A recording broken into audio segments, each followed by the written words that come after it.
we go. So, topic today, what are the less obvious trends in wearable tech? I've got some esteemed panelists here, so should we just go down the line and introduce yourself and sort of say what you do? Thanks, James. My name is Arati Ramamurthy. I'm the founder and CEO of Lumoid. Lumoid is a try-before-you-buy service for gadgets for consumer electronics, including wearables and IoT devices. My name is Aaron Grant. I'm one of the co-founders of a company called Thalmic Labs, and we make a product called the Mayo armband, which is a wearable gesture control device. So it's an armband that you wear on your forearm that lets you wirelessly control your technology using natural hand gestures and motions. Hi, I'm Sarah Chips, CEO and co-founder of JewelBots. JewelBots are smart friendship bracelets aimed at teenage girls. They use a mesh network to let girls send secret messages to each other and know where their friends are. They're also open source, so the girls can program them to do whatever they want. Okay, my name is Peter Pauwels. I'm one of the founders of TomTom. I guess a lot of you know us from SatNav, GPS navigation, but we've been in the wearable space since 4 years. We've actually just announced our 4th generation GPS fitness watch, which does some really cool stuff on the wearable side. Comes with built-in music streaming via Bluetooth to make working out real fun without having to bring that ever-growing smartphone. And it comes with continuous heart rate measurement, has a great sensor to tell you how you're doing. We've also recently announced in the wearable space an action cam, the TomTom Bandit.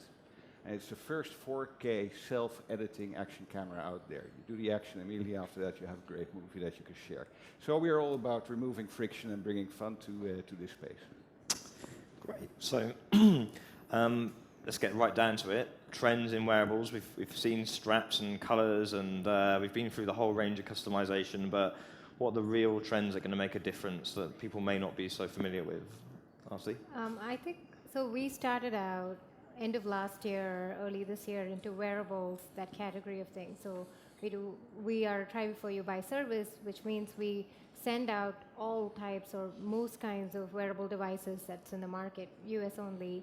And one of the trends that I'm seeing as a company for us, as we cater to more and more users, is wearables are becoming more and more inconspicuous, not just from how they look and how they behave, but from how they are integrated into your day-to-day life.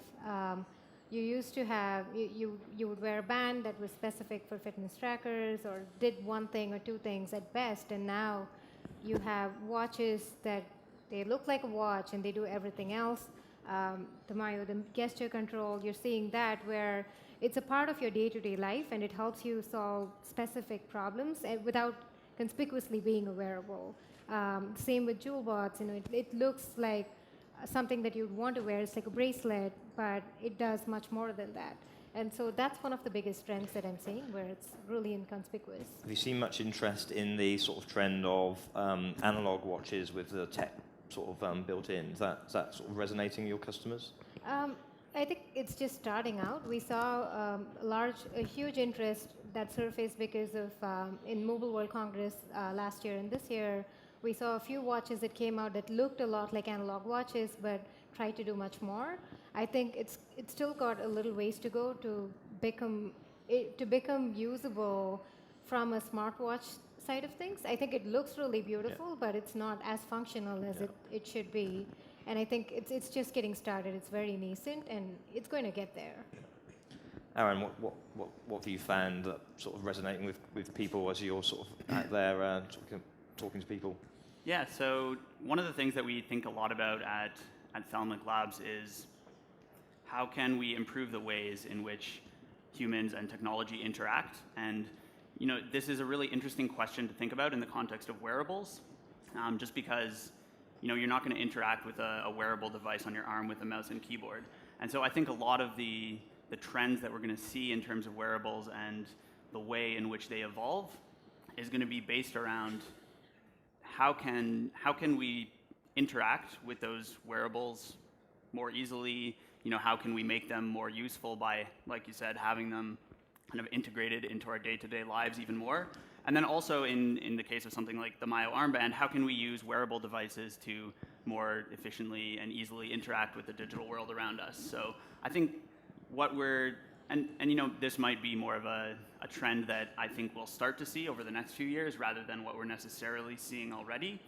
But it's really moving towards wearables that have some focus on the human-computer interaction aspect of things. Okay. Sarah, your product sort of speaks to DualBot sort of speaks to a much different target market to everyone else here. So, what does that offer you a unique perspective on trends that are coming forward? Because these are the wearable users of the future, and their sort of experiences are still to be sort of shaped. Yeah, I think we're all really affected by the trend setting of teenage girls. Yeah, I think wearables are a really interesting time right now.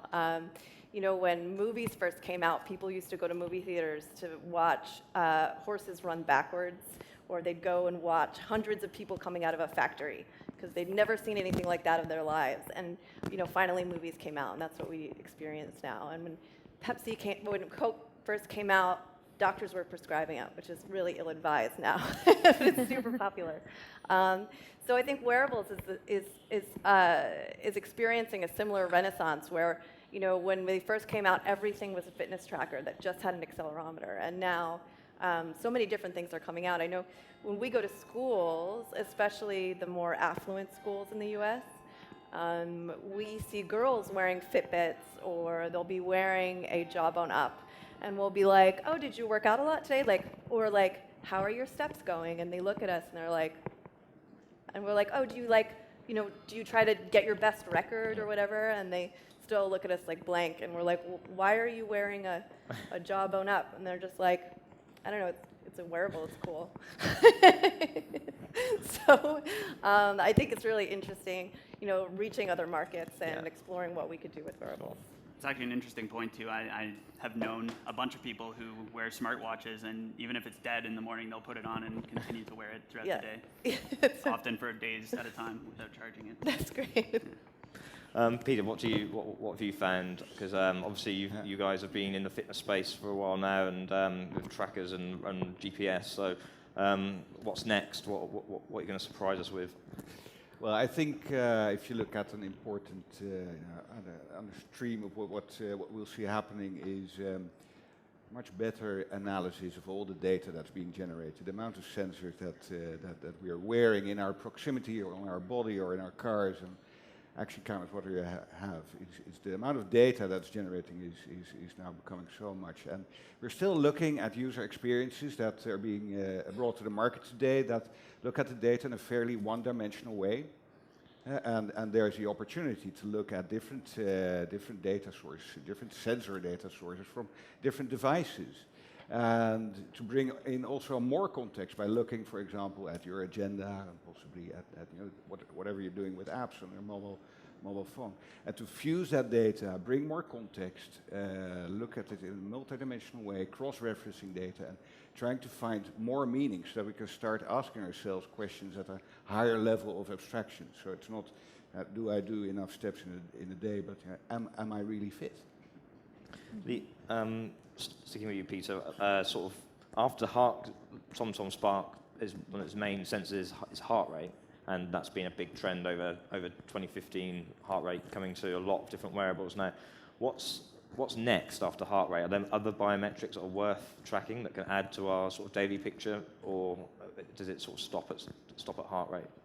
The good news, it doesn't stop at heart rate, of course. It's what's fascinating is that with the optical instrument that we have here and that others have, if you look at red light, green light, infrared, white light, the signals that are coming back allow us to read a lot more from the human body, and you're seeing biomathematicians coming up with a lot of very interesting pieces of information, lactate, oxygen, glucose, and other metrics, and starting to model that around what happens with the body at say a more emotional level. So we can start looking at emotion, excitement, and these kind of things. Stress has been one that comes up quite a lot now. Yeah, And that will then again drive to a new level of innovation Yeah. and a deeper understanding of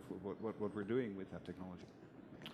I think you talked about sort of wearables becoming less conspicuous.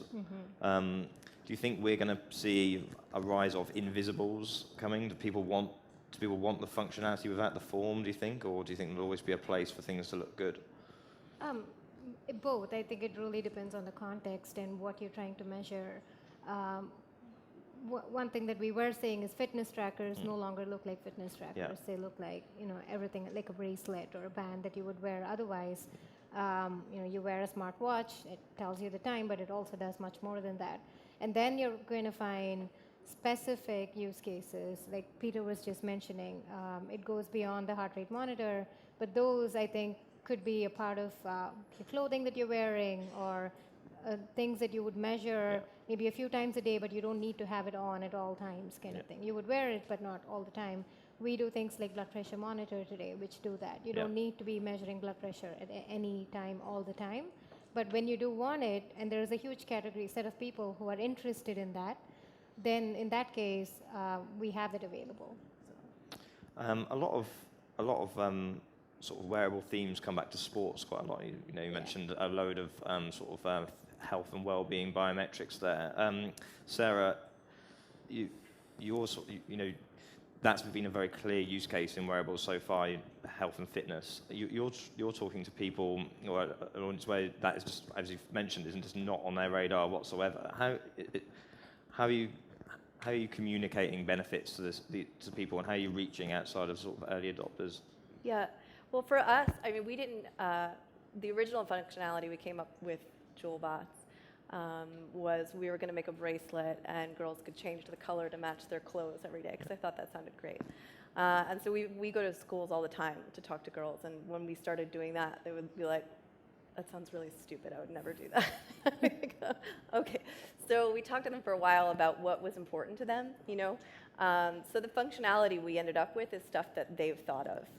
We studied their everyday lifestyle, the things that excited them, and just that tribal mentality of that age of my friends are the most important thing to me right now, and they're how I identify myself, was what we heard from them all the time. So really, we didn't come up with the functionality, they did.